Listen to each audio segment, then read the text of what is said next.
Today I'm out in the forest with a very angry bumblebee. This is the BMW M4, almost the pinnacle of the 4 Series in BMW's lineup. Why almost? Because this is not the competition option. It does not have the extra ponies, it does not have all-wheel drive, it does not have the automatic transmission. That means that this is the one that enthusiasts are always raving about. This still has a 6-speed manual. If you haven't already checked out my video on the BMW 430i, be sure and check that video out after you've watched this one. This video is going to focus entirely on this very yellow M4. You can see right here we have the most controversial design element on the 4 Series, the big buck-toothed grille. I know it's gotten a lot of bad press, but honestly, I am just fine with this grille because this looks more like classic BMW grilles from around World War II or just thereafter than the modern BMW grilles. BMW grilles traditionally were more vertical than they were horizontal, and over time they sort of morphed into the shapes that we see in other BMW models, but the reason they're called kidney grilles is because of this arrangement right here. If you take a look at an anatomical chart of the human body, this is how your kidneys are arranged. If your kidneys are rotated 90 degrees, you should probably see a doctor. You don't have long to live. In addition to the Leave It to Beaver grille, we have angry headlights, LED turn signals, and lots of additional cooling going on at the bottom of the bumper. The functional vents on the front bumper help relieve pressure up front. They also help direct air around the front tires, help improve brake cooling right there. We have an M4 logo, skirts down there at the bottom, and then the distinctive BMW M mirrors. They don't have a double connection to the body, but it definitely has that particular look. Carbon fiber caps on this model. For 2022, you can buy your M4 in 3 basic flavors. One of them is called the M3 at the moment. That's basically the sedan version of the 4 Series.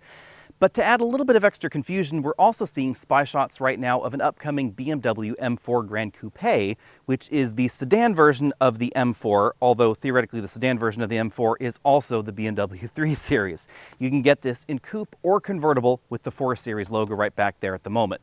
If you get the convertible, it only comes in competition form, and that means only automatic transmission, only with the extra horsepower. At the moment, BMW has neither confirmed nor denied an upcoming BMW M4 Grand Coupe, but you can logically expect it's going to get the same sort of styling touches we find on this model, blended with that 4-door format. As we see in other M vehicles, this is a combination of restrained styling elements like the taillights, the headlights. There's nothing crazy going on there, and definitely some over-the-top styling elements like these massive exhaust tips down here, big fins right there with carbon fiber at the bottom of the bumper, and then a pretty subtle and discreet spoiler added right there to the trunk lid. The roof becomes carbon fiber to help reduce weight and, of course, lower the center of gravity. And the tires, wheels, and brakes become enormous. 2-piece rotors here, big brake calipers, 275 width summer tires up front. These are Pilot Sport 4S's, and in the rear we have 285s. In the phone booth size segment that the M4 plays in, this is the only inline-6 engine.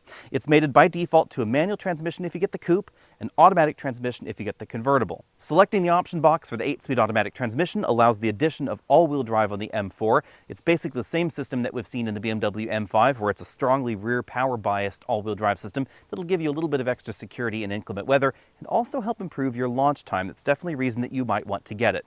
Now, if you get the competition package, which gives you the 503 horsepower, then the 8-speed automatic transmission becomes standard. And as much fun as the 6-speed manual transmission is, you're likely going to be faster with the 8-speed automatic. Now, when I say phone booth size segment, I really mean it. There are basically 3 options if you want a performance luxury coupe in this size category. We have the BMW M4, we have the Audi RS5, that will give you 444 horsepower from a 2.9-liter V6, and then we have the C63, which will produce up to 503 horsepower from a 4-liter twin-turbo V8. There is no Cadillac available that is a coupe. If you want a Blackwing or a Quadrifoglio, those are sedan only, so not exactly the same thing as the BMW M4. And yes, I am discounting the Lexus RCF.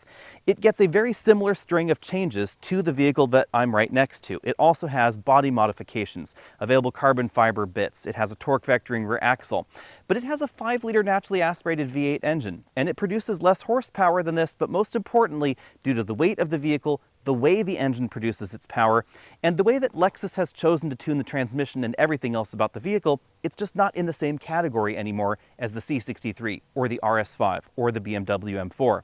I would logically place it somewhere between the BMW M4 and the M440i. Now, before I hop into the driver's seat, I should show it to you because this is a somewhat controversial design. This is the optional seat available in the M4. We have an illuminated M4 logo right there. It has a carbon fiber back to it. It's definitely a very distinctively styled seat with the shocking blue, the yellow accents right there that don't quite match the sort of greenish yellow accents on the outside of the vehicle. Lots of contrasting stitching. Carbon fiber section right there. A lot of people have been wondering about this. If you sit in the M4 and you take this out on a track or your favorite winding road, the function of this becomes immediately obvious. It keeps your legs from knocking one another. It makes it easier to operate the pedals and have those legs separate. Extremely large side bolsters for the seat bottom cushion and back cushion. And you will notice that the bottom bolsters are not adjustable. The ones on the side are. There's the inflator deflator for them right there, but no four-way adjustable lumbar support. So you do have to give up a few things for this particular seat design. People's opinions on this seat design seem very strongly divided. It is a little bit tricky to get in and out of, especially I find if you're driving the manual transmission. Because with the manual, I tend to like sitting a little bit closer to the steering wheel just because getting the clutch all the way to the floor is a little bit easier. Whereas in an automatic transmission vehicle, maybe I would be a little bit further away from the steering wheel. I know a lot of folks that have been really offended by the bump right there between my legs. That's not a problem for me at all. Although admittedly, if you land in the seat wrong, you might never be able to have children. I think that's actually more of a problem with these enormous side bolsters. If you're much larger than I am, keep in mind you may have troubles fitting in these seats. I found it a pretty snug fit, but this is logically designed for someone that's around my size. Someone a little bit smaller, you'd be able to inflate these side bolsters on the seat back cushion, but the seat bottom cushions will be a little bit further apart. If you're a little bit skinnier than I am, you can use the control to inflate the seat back bolsters and make things a little bit more snug. The seat bottom bolsters, however, are not adjustable. Also not adjustable is the lumbar support. There isn't really any in this particular seat design. I find the base seats in the M4 to be just a little bit more comfortable. We have a manual tilt telescopic steering column with a pretty decent range of motion, 2-position memory over there on the driver's door, and the passenger seat is essentially the same as the driver's seat.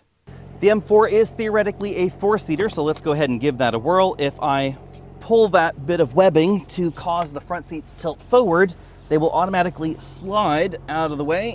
Then I can hop back here into the rear, put them back into position, and then it will come back and recline. This front seat is not adjusted for a 6'5" passenger as I normally would. Instead, this is adjusted for me. So you can see I have about an inch of legroom left and a pretty comfortable back seat. Basically the same back seat that we find in the lesser 4 Series. And like the rest of the 4 Series lineup, BMW didn't cheap out back here, so we have a lot of stitched goods going on the sides, no hard plastics within easy reach of the rear passengers, stitching all the way down here towards the cubbies that are just down there at the bottom. We find a fold down center section. This is a 40-20-40 folding rear seat, so this is not an armrest, but it does give you a ski pass-through on the inside. We also have air vents here in the center and 3-zone automatic climate control. BMW didn't add any bracing to the rear of the vehicle like they did under the hood, so we still have that 40-20-40 folding rear seat design with a really big cargo pass-through.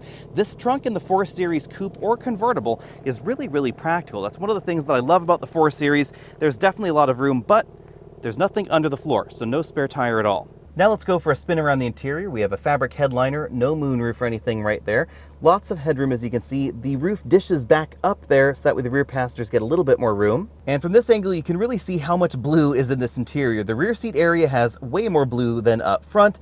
And you can also see the high quality materials back there on the sides. All that stitching there, it's all soft touch material. The upper charcoal section, the mid blue section is all soft touch material. And then we have a little bit of hard plastic right down there around that storage area. In case you're wondering, we do have latch anchors back there in the rear seats. The front seat design doesn't have quite so much blue. There's again that BMW M4 illuminated logo, perforated leather sections right there in the middle, a mixture of leather, Alcantara, yellow section right here is the Alcantara imitation suede. Definitely a very distinctive seat design. I know a lot of folks that have been really negative about the seat, so be sure and let me know what you think about this, especially if you own an M4 or if you've been in one. I'd love to know your thoughts. Moving over to the front doors, again, lots of premium materials. I know I say this is shocking blue, but I have to admit that aside from the yellow accents, I really love this blue interior, and I would love to see more exciting interior colors from other car companies. There's so many just boring beige or charcoal vehicles out there that I love a car company that's willing to give us a bit more color. Moving over to the dashboard, we find a combination of charcoal and more of that blue, lots of ambient lighting running along right there. There's a large bin-style glove compartment. I was easily able to fit a 10-inch tablet computer inside. At the top of the dashboard, we have center channel speaker as well as 2 large air vents. Moving over here to the middle of the dashboard, we have a touchscreen infotainment system that supports Apple CarPlay and Android Auto, but you should know that it only supports wireless CarPlay. So this is not a system where you can choose wired or wireless. This will only operate wirelessly, but CarPlay does use the entire screen. Aside from that, the rest of the display looks exactly like the rest of the modern BMW lineup. Below that, we have a hazard light button. This button's really handy because it allows you to adjust the vehicle's intelligent safety systems. There's an individual mode which is configurable, so you can either have everything all all on, or you can configure the individual option here and say, for instance, turn lane departure warning off. I find that really annoying on a winding mountain road where it'll kind of intervene for you. So you can have the option of having everything on the interstate and then turn it off or into your individual mode when you're out on a more exciting roadway. We have the controls for the tri-zone automatic climate control system here. Some of the controls are going to be in the infotainment system. Controls for the infotainment system down here, volume and power, preset buttons that can be set to a variety of different functions in the system, not just radio presets. Track forward, backward. There are 2 large cup holders right there under that carbon fiber trim area. A small storage cubby right back there, but not big enough for my larger smartphone. This is the 6-speed manual.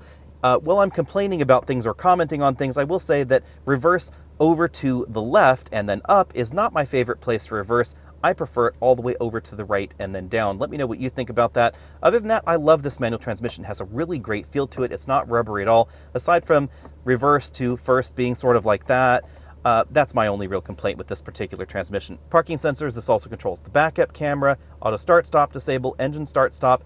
These buttons relate to drive mode settings. So if I hit the M mode button here, you can see we get a different screen here and I can toggle between road, sport, and track.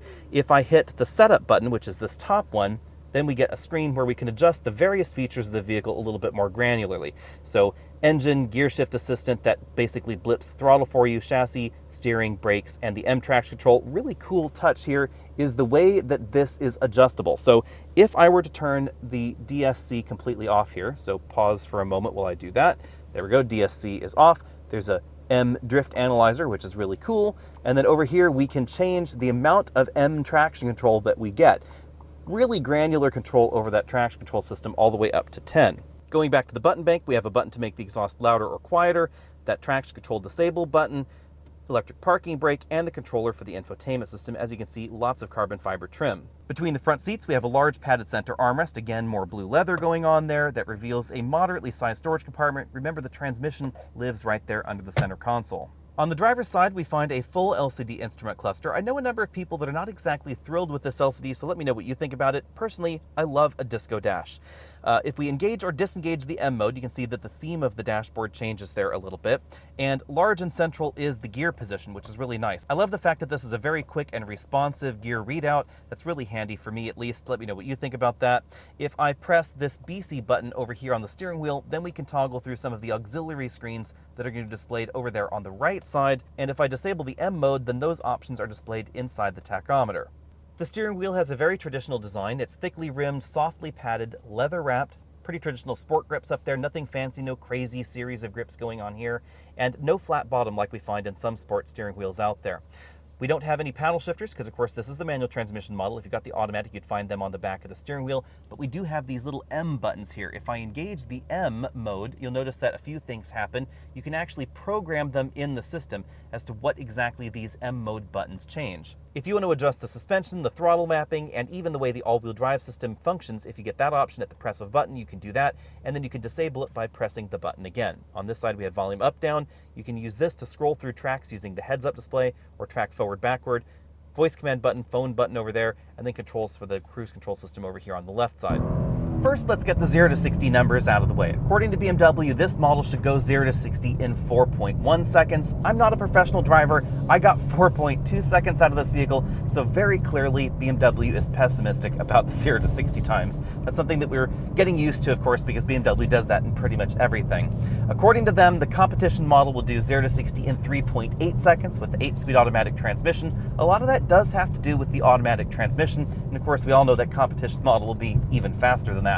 If you get the competition model with the 8-speed automatic and all-wheel drive, that is going to be the fastest flavor of BMW M4, and it's going to be well under 3.5 seconds. I have to admit that as much as I love this manual transmission, it has a great feel, I love the shifter feel, the engagement is great, I do wish that reverse was in a slightly different location, but the clutch pedal is also excellent. I have to admit, I would probably buy the automatic transmission. And I would mainly do that because of the all-wheel drive system that's available. If I could get all-wheel drive with the manual, I think that's the way I would get my M4. But I love the idea of all-wheel drive in this vehicle. It makes the power more accessible, and it also means that things are going to be a little bit easier to drive in inclement weather when things get a little bit hairy, because the rear axle of this vehicle is definitely a little bit lively, And if you have all of the electronic nannies on, it definitely needs to cut in on surfaces like that in that corner right there. Definitely keep that in mind. The all-wheel drive system is going to feel a lot more sure-footed. And I also like the fact that it doesn't make the M4 numb. I was able to sample an all-wheel drive version of the M4 very briefly from a local dealer, and of course I've driven BMW's performance all-wheel drive system before in the BMW M5, and I think it's an excellent balance because it is strongly rear power biased, and the way that BMW has handled the software, you can make it essentially a rear-wheel drive vehicle if you want to. In a nutshell, you have the benefits of all-wheel drive and very few negatives. The all-wheel drive system definitely makes that vehicle feel different than the Audi RS5. The RS5 doesn't have that same ability to become a drift machine in the same way that the M4 does. Speaking of the competition, according to Mercedes, the C63 will go 0 to 60 in 3.8 seconds, the RS5 in 3.7 seconds, according to Audi. In reality, all three of these vehicles are going to be very close together, and all three are absolutely excellent performance machines. But they all have a slightly different character. This is the only one in this trio to offer a manual transmission. You can't get it in the Mercedes, and you can't get it anymore in the Audi. In the Mercedes, we have a 9-speed automatic transmission that Mercedes likes to call a multi-clutch transmission. It's really just their regular 9-speed automatic transmission without a torque converter. So in some ways, that's the worst of both worlds because the rest of the automatic transmission is still there, and the thing that makes an automatic transmission smooth has been removed. So as far as driving smoothness, the Audi and the BMW are going to be a lot smoother because they both use ZF 8-speed automatic transmissions. But the design of the drivetrain is a little bit different. In the Audi, the entire engine is in front of the front axle. Audi has done an excellent job balancing the weight as much as possible in the RS5, but there are still times where it can feel a little bit more front heavy, a little bit less willing to change direction than the M4, or of course the C63, but again, Audi has done an excellent job with that drivetrain, and all three of these are very, very good vehicles. One of the ways that Audi has helped move weight to the rear is by using a smaller displacement V6 engine rather than a bigger V8, because obviously the bigger the engine, having it entirely in front of the front axle, that's going to send more weight up front. And that new 2.9-liter turbocharged 6 pulls some of that weight towards the rear. But back to the M4. This model went 60 to 0 in 105 feet. That is an excellent stopping distance. Keep in mind that my performance testing is done on a private road, but it is a regular road surface. So that number probably is going to be an awful lot shorter if you're on a sticky road surface. The brakes in this vehicle are excellent. They're huge. The tires are definitely grippy and large. But if the road surface is a little bit less than perfect, you'll end up there over 100 feet. Obviously, when it comes to handling, I have to give this an A+. The M4 is excellent even out on a narrow, winding road like this, where sometimes high horsepower performance vehicles can feel a little bit large. This has a nimbleness that you might not expect with 275 width tires up front. Now, on the downside, thanks to the electric power steering system, there's not really a whole lot of front steering feel going on here. It's a little bit video gamey. You can, of course, change the effort in the screen here. You can adjust it between regular and sport as far as the steering effort goes. But even in the sport mode, which I can engage now by hitting this setup button, switching the steering over to sport, it just gets heavier. It doesn't really get any more feel. Now, this is not a problem unique to the M4. This is really just more of a 21st century problem because there are very, very few vehicles new for 2022 that don't have an electric power steering system. And that said, the M4 definitely gives us more steering feedback than the average new car in America, but it's not substantially different from the Mercedes or the Audi. The one thing that I have to say did surprise me with this generation M4 is the ride quality. Right now I'm in the comfort mode. This road surface is not terribly well paved, and this is very comfortable. I don't find the seats terribly comfortable, these upgraded seats. I would just get the base seats in the M4, but the ride quality in this M is absolutely excellent. Obviously, if you want a more compliant ride, you could get something along the lines of an M340i. That's going to be a little bit softer, so I'm going to give this a B because I do think that some folks out there might be debating between the full-on M4 and that M40i. In addition to the cost of replacement, one downside for the wide tires we have on this model is cabin noise, specifically road noise. At 50 miles an hour, I measured 73.5 decibels. That makes this not too far off where we see the C63 AMG. It's also pretty loud because of those wide tires, but this is definitely going to be louder than other flavors of the 4 Series. The 4 Series convertible with the regular engine lineup included. When it comes to fuel economy, well, obviously that's really going to depend on how you're driving the M4. I've been averaging about 18 miles per gallon over a week of mixed driving. I think that's actually a pretty good score for a vehicle like this. Remember that if you're out on the highway with the 6-speed manual transmission, fuel economy is definitely going to be lower than in the automatic transmission. We just don't have the kind of gear ratios available with this manual transmission that are available in the ZF 8-speed automatic. So if you're going 75 or 80 miles an hour in some of those higher speed limit areas in the US, the engine's going to be revving pretty high. Now, thankfully, this is not a large displacement naturally aspirated engine, so there are certain efficiencies when going down the highway, but keep in mind, obviously, this is going to be less efficient than something like the M440i. Aggressive gearing is a critical element in vehicle performance development, and that's why when you're at about 50 miles an hour, just over 50 miles an hour, the engine is spinning around 2,000 RPM when you're in 6th gear. One of the ways that BMW gets to that low 0 to 60 time is by giving this a very aggressive first gear and a very aggressive final drive ratio both. Now it's time for the tricky question of which vehicle would I buy if it was just based on on-road driving dynamics. I suspect I would get the M4. I would be really torn between the manual transmission, which I think is excellent, and again, the automatic with all-wheel drive. But I like the way the BMW M4 comes together for me. Again, all three options are absolutely excellent, but the smoothness of the automatic transmission, the availability of the manual transmission put this over the top for me versus the C63. I also like the styling of the M4 a little bit more. I know that's somewhat controversial for some folks out there, but I actually don't mind the front end looks, and I like the interior styling and the interior feel a bit more. Again, regular seats, not the optional ones that I have here. For me at least, the RS5 is excellent out on the road, but it can feel a little bit numb and a little bit less engaging than the M4. I think the best way to describe it is that it's perfect, but it has a little bit less personality.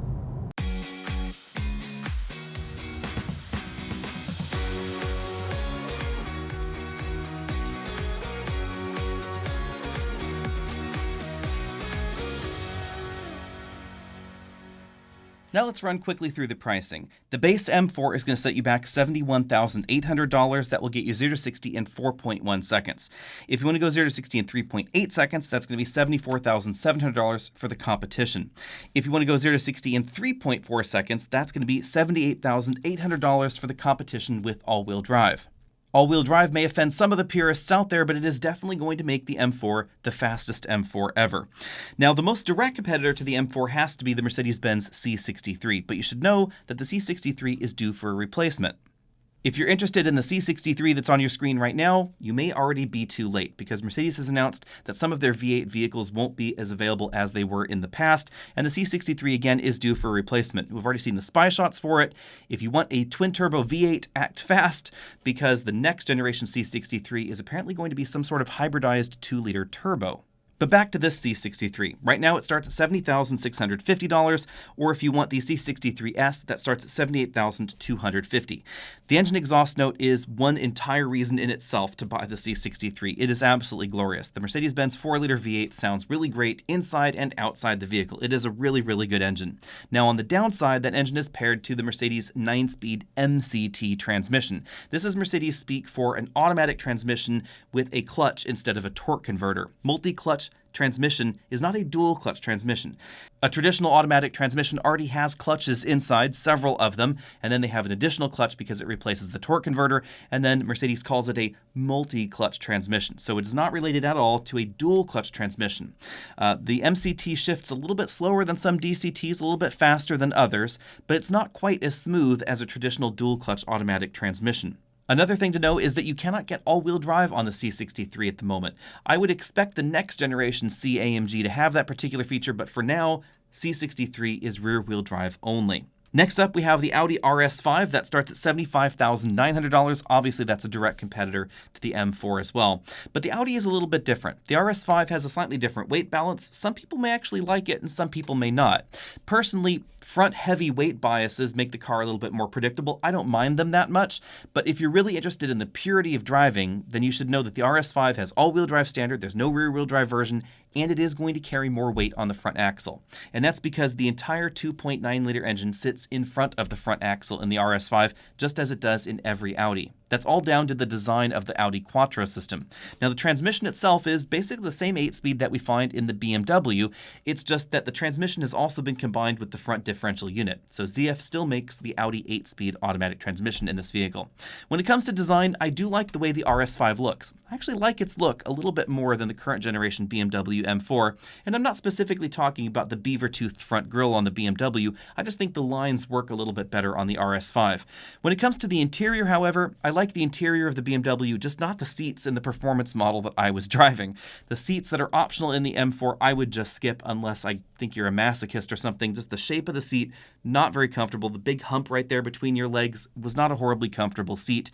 The base seat in the M4 is much more comfortable in my opinion. The seats in the C63, I think, are the most comfortable, and I would rank the Audis somewhere between the BMW and the Mercedes in terms of general comfort.